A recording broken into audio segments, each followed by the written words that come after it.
মুকুলের ফাঁকে থোকায় থোকায় ঝুলছে সুমিষ্ট কাটিমন জাতের আম। একই গাছে পরিপক্ক আম ও মুকুলের ভারে নুয়ে পড়ছে ডালপালা। তাই পরিপক্ক আম রেখে মুকুল ভেঙে ফেলে দেওয়া হচ্ছে। চলছে পরিচর্যা।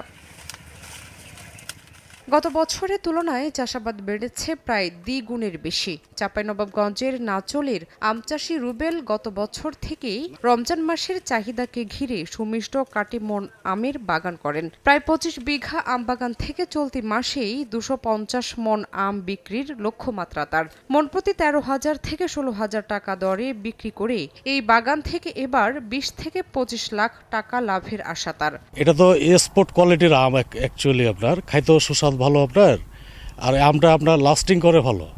আম হারভেস্টের পরে আপনার ১৫-২০ দিন পরও আমটা খাওয়া যায়। আমবাগান মালিকরা বলছেন এই আমের চাহিদা বেশি থাকায় লাভবান হন তারা।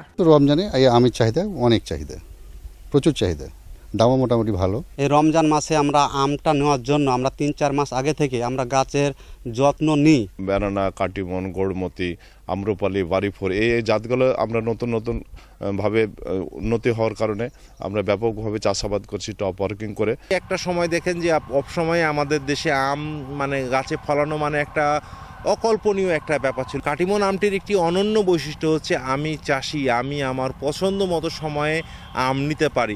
ভালো দাম পাওয়ায় পরিকল্পিত পদ্ধতিতে কাটিমন জাতের আমের বাগান বাড়ছে বলে জানায় স্থানীয় কৃষি বিভাগ। অফ সিজনে আমের স্বাদটা কিন্তু পাবে।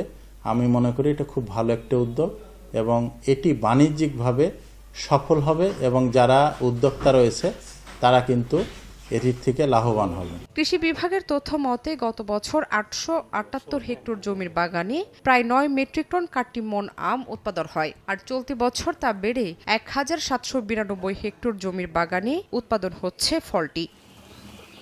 সময় সংবাদ, চাঁপাইনবাবগঞ্জ।